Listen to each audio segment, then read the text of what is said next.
हो सके आपके थाना प्रभारी वीडियो सीओ ईमानदार होंगे, मैं उन पर नहीं कह रहा हूं, मैं पूरे ऑल ओवर भारत और झारखंड की बात कर रहा हूं। आजादी चंद मुट्ठी भर लोगों के हाथों में है। एक आम व्यक्ति, आप नजर दौड़ाइए, आप छतों से चढ़कर दामोदर नदी का यह किनारा, यह कोयला की खदानें। आज भारत देश के लोग कहते हैं, भारत के जो सदन पर बैठे लोग कहते हैं, तो आज भारतवर्ष तभी आजाद माना जाएगा जब एक आम व्यक्ति आजादी का अनुभव करेगा। एक अंतिम पायदान पर जो व्यक्ति है वह जिस दिन आजादी का अनुभव करेगा तब भारत वास्तव में आजाद माना जाएगा। आज नौजवान कहते हैं कि हमने आजादी को नहीं देखा है, हमने अलग झारखंड राज्य को नहीं देखा है, लेकिन आज भी आपके सामने समय है आजाद बनने का, अशफाक उल्लाह खान बनने का, बोस बनने का, चंद्रशेखर आजाद बनने का। उन्होंने गोरों से लड़ाई लड़ी थी। तुम ब्लॉक ऑफिस में जाओ और चोरों को उठा के पटकने का काम करो, तुम भी उसी श्रेणी में आओगे।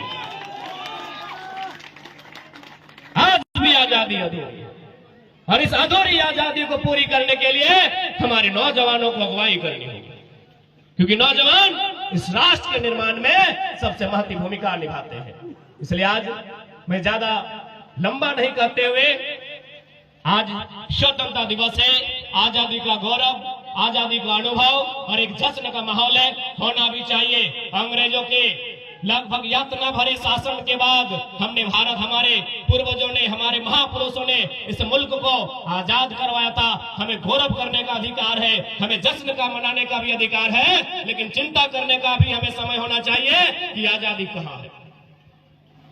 आज भारत के जो सर्वोच्च नेशनल मीडिया है, अगर उनकी माने तो भारत देश में एक महारानी रहती है, वो 3 लाख की साड़ी बांधती है, 1.5 लाख की चाय पीती है, तो नेशनल मीडिया को लगता है कि भारत तो काफी तरक्कीशील देश है, भारत तो काफी डेवलपमेंट कंट्री है। यहाँ की एक रानी 3 लाख का चाय पीती है, 2.5 लाख का साड़ी पहनती है, तो भारत तो काफी उन्नति, एक विकसित राष्ट्र के रूप में है। तो मैं बाकायदा आज स्वतंत्रता दिवस की बेला के अवसर पर लोकतंत्र के चौथे स्तंभ के माध्यम से जनता जनार्दन की उपस्थिति में पूरे देश को संदेश दूंगा कि आजादी का अगर पैमाना और उन्नति का पैमाना अगर रानी की 3 लाख की साड़ी से तय करते हैं, तो मैं कहूंगा बंद कीजिए। अगर उन्नति नापनी है तो गांव के सबसे गरीब व्यक्ति, गंगवा की पत्नी गंगिया की गठरी में जो पैसा है उससे राष्ट्र की उन्नति को नापा जाए।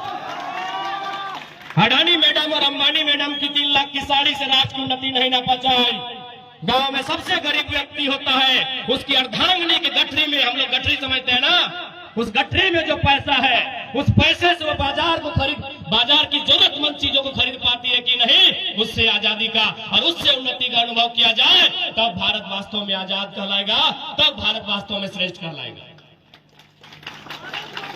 इसलिए आज इस युवा पीढ़ी का कर्तव्य बनता है, आज आप नौजवान हैं, आप जिस उम्मीद के साथ, जिस जुनून के साथ आपने फुटबॉल में प्रदर्शन किया है, इसी उम्मीद के साथ, इसी जुनून के साथ जीवन का जो भी मोड़ आएगा वहां आपको प्रदर्शन करना है और अपने राष्ट्र के निर्माण के लिए, अपने राज्य की भलाई के लिए और अपने बेहतरी के लिए आपको संकल्प होकर आगे बढ़ना होगा।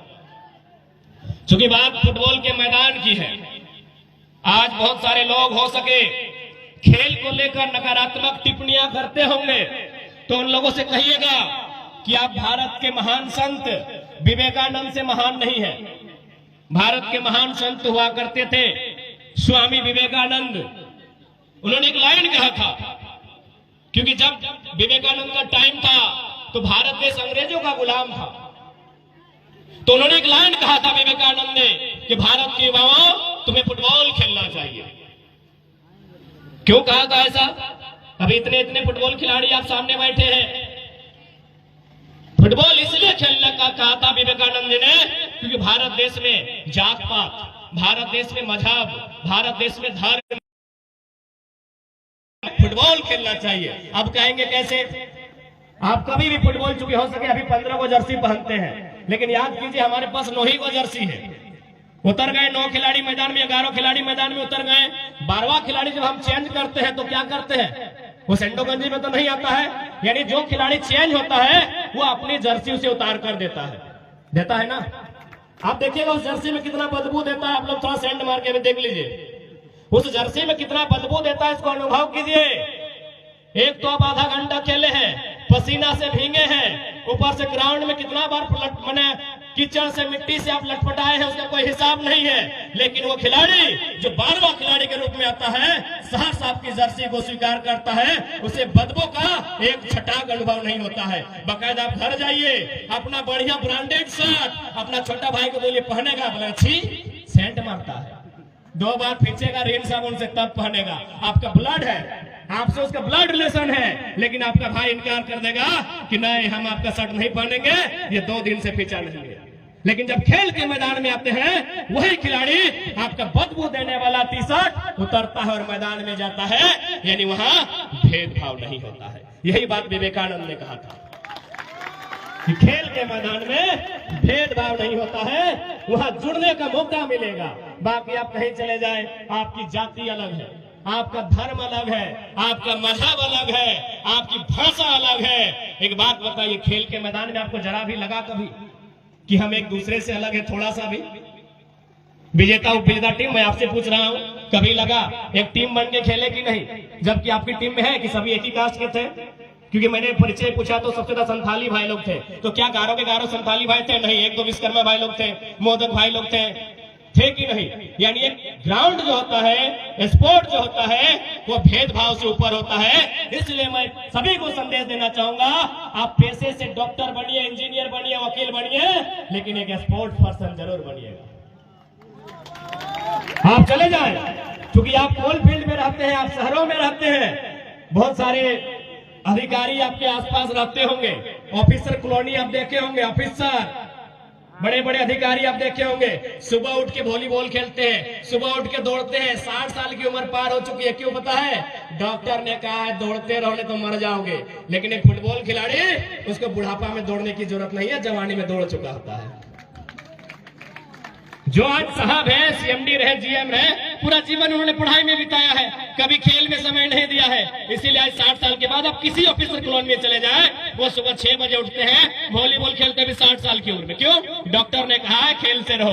तो इसीलिए खेल के साथ रहो, ताकि बुढ़ापा में आपको ज्यादा नौटंकी करने की आवश्यकता नहीं पड़ेगी।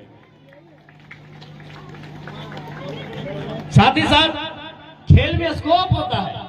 भले झारखंड की सरकार क्या कर रही पता नहीं, हमारे चूंकि ये कोलफील्ड साइड है, ये कोलफील्ड का सेक्टर है, आज से 40-50 साल पहले, यानी 1970 का जो दौर था, 1980 का जो दौर था, हमारे गांव में एक लाइन कहते थे कि अरे छोड़ा, बुझते हैं ना आप लोग? हाँ, लड़का को छोड़ा बोला जाता है कि अरे बबुआ दुए टची तो टाका कमाए सकल है। टाका माने पैसा कमाना। आखिर हम लोग इतना जो भी कर रहे हैं, पैसा कमाना है ना भाई, अपना जीवन थोड़ा बेहतर बनाना है, अपनी लाइफ को अच्छा लेके चलना है।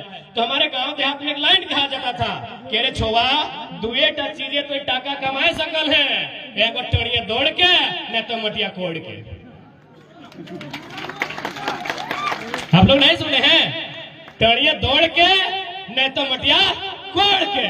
तो भाई इसका मतलब क्या समझा देते हैं कि टड़िया दौड़ के मतलब क्या है और मटिया कोड़ के मतलब क्या है।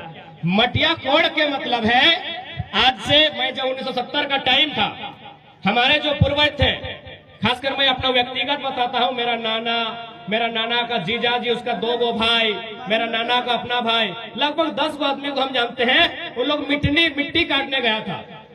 मिट्टी समझ रहे? नरेगा कटवा रहा है। उन लोग मिट्टी काटने गया था, झोड़ा लेके, झोड़ा समझ रहे, गैता समझ रहे, गैता और झोड़ा लेके उन लोग मिट्टी काटने गया था। मिट्टी काटते काटते उन लोग को टाटा और बीसीसीएल में सरकारी नौकरी लगा था, इसीलिए बोला गया मटिया कोड़ के। यानी मिट्टी काटते काटते आज भी हर गांव का इतिहास होगा, पता नहीं आपके चासनाला और कांड्रा क्षेत्र का क्या इतिहास है। मैं जहां रहता हूं वहां का इतिहास है कि लोग मिट्टी काटने गए थे, मिट्टी काटते काटते उनको गवर्नमेंट का जॉब, सरकारी नौकरी हो गया था, इसीलिए कहा जाता है कि मटिया खोड़ के। और एक लाइन टणिया दौड़ के, ये तो सभी जानते हैं। आज आप फिर चले जाए पीछे, आज भले लोग वीडियो बन रहे हैं, सीओ बन रहे हैं, आज भले लोग आईएएस आईपीएस, खैर आईपीएस अभी झारखंड में, आज भले लोग डॉक्टर बन रहे, इंजीनियर बन रहे, टीचर बन रहे हैं, लेकिन आप अपने गांव का इतिहास को पता कीजिए। सबसे पहला नौकरी अगर आया होगा तो हवलदार चाहे चपरासी का आया होगा। आप अपने गांव को अगर किसी ने मेहनत से बाकी कोलफील्ड में बहुत सारे लोग नौकरी लिया, लेकिन अनुकंपा में लिया, लैंड लूजर के नाम में लिया, बाप के बदले नौकरी लिया, जमीन के बदले लिया। लेकिन जो गांव में रहते हैं, अगर टैलेंट के बदौलत किसी ने नौकरी लिया था तो टणिया दौड़ के, यानी पुलिस का नौकरी लिया था। ये हमारा इतिहास है। इसीलिए लाइन कहा जाता है कि मटिया खोड़ के नहीं तो टणिया दौड़ के।